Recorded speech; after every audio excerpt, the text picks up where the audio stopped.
नमस्कार मु प्रसाद स्वागत करुच्ची आपण मानक ओडिया न्यूज एडिटोरियल एनालिसिस को। आज आम एक कहानी शुणा कहानी तो नुह एक कथा शिखा तार ना हूँ आग को बढ़िबार बाट। यह बोध हुए 14 फेब्रुआरी भैलेंटाइन डे जहाँ को आम कहू फेब्रुआरी चालू भाषा आमर आज के युवपीढ़ी मान जहाँ कहुए भैलेंटाइन्स डे से दिन संवाद में बाहरी आग को बढ़िबार बाट कथाटे जाजाबर से आम कि शिखा शुणा। शिक्षक पिलाମାନଙ୍କୁ पचारे रॉकेट केमिति उच्चरू आहरी उच्च को उठी पारे जानिଛ? पिलाମାନେ आग्रह शुणा चाहिए कारण शिक्षक सर्वदा एभली भाव गपटिए कहती। शिक्षक कहले रॉकेटर तल भागे थाई इंधन भरा पात्र से निया लगिले ताहा जली उठे और तहिंरु शक्ति बाहरी रॉकेट को ऊपर को उठाई निए। लोके कथा कथार कहती जेकोसी जिनस it is not a rocket science माने एत एत ये कॉम्प्लिकेटेड जिनस नु बा एटा गोटे कौन रॉकेट साइंस एत जिनस ये बुझबार अच्छी यही ढगट माने कोटसेंटा प्राय लोक कहती कथा कथार मु भी मोर किसी खास लोक पाखर ये पार्टी कथा शुणी it is not a rocket science ये कौन बड़ जिनस अच्छी ये बुझा जेकोसी जिनस आप कला फास्ट प्राइमरी लेवल रू आप जो उठे से आपको बहुत कष्ट करा पड़ो तेणु से राजनीति हो कि अन्यान्य जेकोसी खेल क्रीड़ा बा गीत नाच जेकोसी फिल्ड में आप कम करने चाहिए कि दक्षता सहित किसी गोटे सफलता हासिल करने चाहिए फास्ट फेज रे आप बहुत परिश्रम करा पड़े संघर्ष जहाँ कहुए संघर्ष आप बड़ सिंगर हाँक चाहती बड़ एक्टर हाँक चाहती कि बड़ शिक्षाविद हाँक चाहती बड़ लेक्चर कि ओएस कि आईएएस जहाँ भी जेकोसी फील्ड में आप गोटे बिजनेसमैन हाँक चाहते जहाँ भी जेकोसी फील्ड में आप गोटे सेट हाँक चाहिए कि गोटे बिग अचिवमेंट जाइए आप प्रथम फास्ट प्राइमरी लेवल रे फास्ट फेज आप बहुत परिश्रम करने को पड़ो बहुत असुविधार सम्मुखीन होबाक पड़ो। तेणु रॉकेट आमर जमी जाए ताकू तो पुणी ट्रक रे बुआई लंच पैड को निया हुए जो सैटेलाइट व्हीकल ट्रक रे बुआई मैंने एडे बड़ जिन मैंने गोटे केड़े बड़ आकार नहीं रॉकेट मुझे ये SLV3 SLV जो कथा जो कहती चांदीपुर है क्षेपणास्त्र कि अमुक जगह है क्षेपणास्त्र आप न्यूज पेपर सब पढ़ुए कि न्यूज देखुए गोटा साधारण कथा ये सब साधारण कथा पिला सब जानते। तो फास्ट फेज रे बेसी फ्यूएल दरकार पड़े बेसी एनर्जी दरकार पड़े बेसी हार्ड लेबर परिश्रम दरकार पड़े एफर्ट दरकार पड़े तेज जाकि आम किसी गोटे हो पार। सेकेंड फेज रे कौन गोटे पात्र इंधन सरीगला आउ गोटे पात्र इंधन जले वो रॉकेट को आहरी ऊपर को उठाई निए। फास्ट फेज जो से रॉकेट फास्ट लैंड रु छाड़ को मैंने उठे चेष्टा कर से बहुत इंधन दरकार पड़े बहुत इंधन दरकार पड़े। तेणु आपड़ जेकोसी लेवल रू आसी था ना कहीं जेकोसी रूट रू आसी था जेकोसी सेक्टर रू आसी था ना कहीं जेकोसी स्तर रू जेकोसी बैकग्राउंड रू आसी था ना कहीं जेकोसी गोटे जिन आप हासिल करने चाहते मैंने आपको बहुत परिश्रम आवश्यकता पड़े। आउ ये जमी आम साधारण साधारण कथार को गॉड फादर समस्त लाइफ रे से गुड़ा जुटे नहीं इंस्पिरेशन समस्त लाइफ रे जुटे नहीं इंस्पिरेशन कहीदे भारी सहज गॉड फादर कहीदे भारी सहज कहीं आज ये जुग जहाँ ये परश्री कातर जुगरे ईर्षालु जुगरे किए आपको साहाय्य कर किए आपको सहयोग कर एटा आशा करिया भारी वृथा जे एटा आशा करिया भारी वृथा आसला पुणी हाँ जले वो रॉकेट को आहरी ऊपर को उठाईने एमती रॉकेट उच्चर उच्च को उठी कि इंधन सरीगला खाली पात्र ओजन अजथार कहीं रॉकेट को बोहवाक बाध्य हे बोली विचार कर वैज्ञानिक मैंने एमती व्यवस्था करा खाली पात्र गुड़िक खसी पड़े मुझे कहती से खसी पड़े एटा भारी बढ़िया या बढ़िया थॉट थिंकिंग करहब कि हड़बड़ी कथा आपको कहीदे या बेसी इंटरप्रिटेशन कर ठीक नुह जहाँ कम सरला से तो माने कौन सी जगह खाली करदे कथा यह कोई शिक्षक पिला पचारे ए कौन गुड़ अर्थ पाइल मु छोटिया कथा कहूँ कलाम था साइंटिस्ट बापा काल हो गले पुणी माँ काल हो गले किए माँ कलाम कर सी पूरा भांगी पड़े थरे माँ को काल जोर आसिले आसिक भांगी पड़ी से जाइए मसक को मस्जिद को जाइए प्रेयर करने प्रेयर कला सी पूरा भांगी पड़ पूरा मन दुख तर माँ जेहतु ना माँ ना जगह किए रिप्लेस करें तो से प्रार्थना कला तुम कान गोटे आवाज टे बाजे भाई तुम्हें जो कम कर कम कर जाओ ना तुमको जहाँ करवा कथा जी जहाँ करवा कथा सी कर सी तो कर सारा सी गला ता रास्तार तुम्हें तुम कम करो ना तुम कम कर मो पाक आस ना ଯିଏ ଯେଉଁ କାମ ପାଇଁ ଆସି ବାପା ମା ପିଲାଙ୍କୁ ବନେଇବା ପାଇଁ ଆସିଛନ୍ତି ତାଙ୍କ କାମ ସିଏ କରିବେ। ସମସ୍ତଙ୍କୁ ସେଇ ଦୁଃଖ ଲାଗେ, କଷ୍ଟ ଲାଗେ ଯେ ମୋ ମାଆ ମରିଗଲା, କି ମୋ ବାପା ମରିଗଲା, ମୋ ଭାଇ ମରିଗଲା, ମୋ ଭଉଣୀ ମରିଗଲା, ସାଙ୍ଗ ମରିଗଲା, ମୋ ସ୍ତ୍ରୀ ମରିଗଲା, ମୋ ସ୍ୱାମୀ ମରିଗଲା, ସମସ୍ତଙ୍କୁ କଷ୍ଟ ଲାଗେ। କିନ୍ତୁ ଯିଏ ଯେଉଁ ଡ୍ୟୁଟି କରିବା ପାଇଁ ସେ ଡ୍ୟୁଟି କରିବ ସିଏ, ତାପରେ ତ ସେ ଜାଗା ଛାଡ଼ିବ। କିନ୍ତୁ ଖାଲି ପାତ୍ର ଗୋଟେ ଖସି ତ ପଡ଼ିବେ। ଆଉ ଯିଏ ଯାହାର କାମ ସାରି ସେ ଖସି ପଡ଼ିବେ, ତାଙ୍କ ଡ୍ୟୁଟି ସରିଲା, they will leave the place.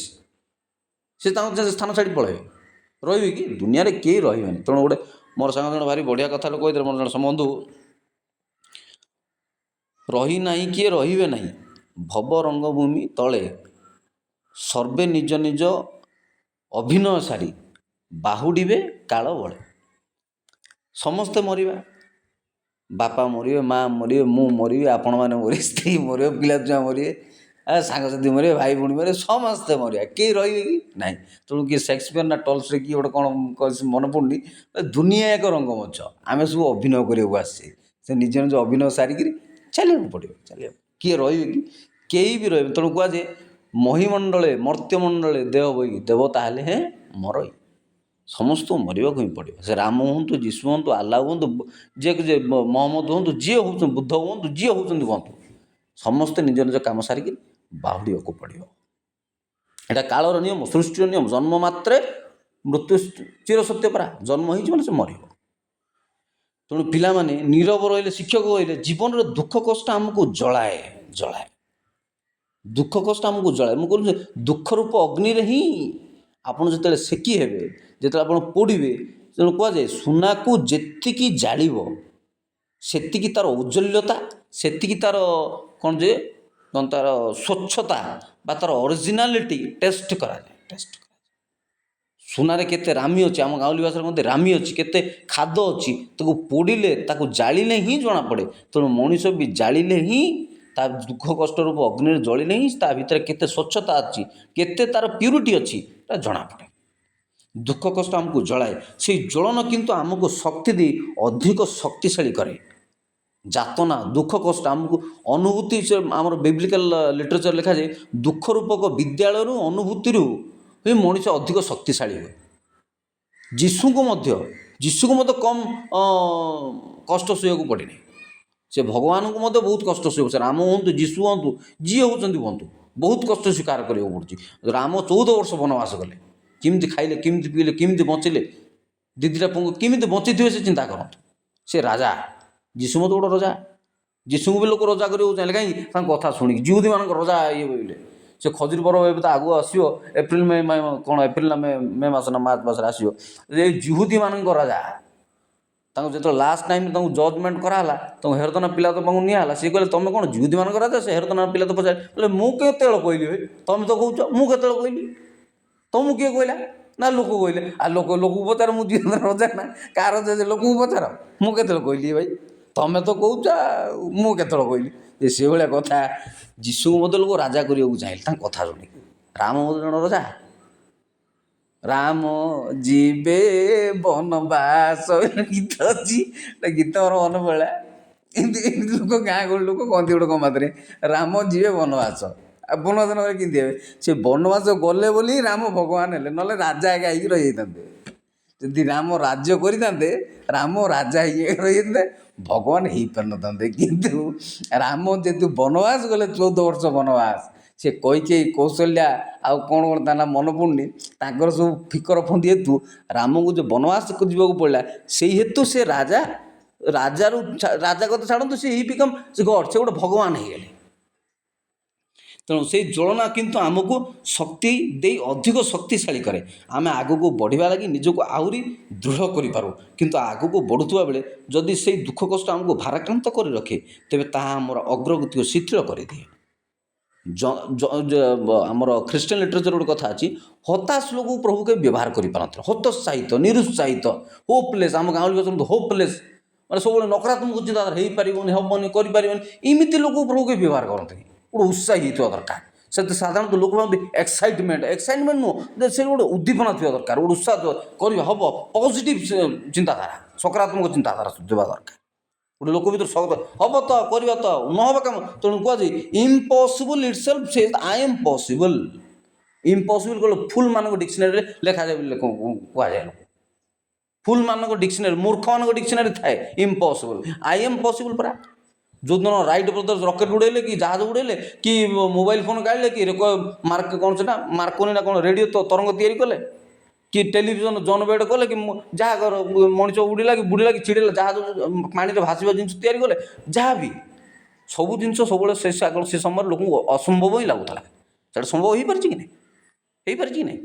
ତେଣୁ ଯେକୌଣସି ଆପଣ ଗୋଟେ ନୂଆ ଜିନିଷ ଆରମ୍ଭ କରିବେ ଲୋକ ବିରୋଧ କରିବେ, କହିଲେ ହସିବେ। ତେଣୁ ବିବେକାନନ୍ଦ ଗୋଟେ କଥା କହିଲେ, ପ୍ରଥମେ ଲୋକ ଆପଣଙ୍କୁ ହସିବେ, ତାପରେ ବିରୋଧ କରିବେ, ତାପରେ ସ୍ୱୀକାର କରିବେ। ଏଇଟା ସାଧାରଣ କାଳର ନିୟମ, ଏଇଟା ଏ ଦୁନିଆର ନିୟମ। ପ୍ରଥମେ ଲୋକ ଆପଣଙ୍କୁ ହସିବେ, ଏମିତି କ'ଣ ଗୋଟେ କଥା ଆଜି ବେକାରିଆ କଥା, ତାପରେ ପୁଣି ଲୋକ ବିରୋଧ କରିବେ, ତାପରେ ସ୍ୱୀକାର କରିବେ। ଆମର ଅଗ୍ରଗତି ସୂଚଳ କରିଥାଏ। ତେଣୁ ଆଗକୁ ବଢ଼ୁଥିବା ଦୁଃଖ କଷ୍ଟକୁ ଫିଙ୍ଗି ଦେବାକୁ ରକେଟ୍ର ପ୍ରଯୁକ୍ତି ଆମକୁ ଏହି ଶିକ୍ଷା ଦିଏ। ଏଥି ସହିତ ରହୁଛି। ବହୁତ ବହୁତ ଧନ୍ୟବାଦ।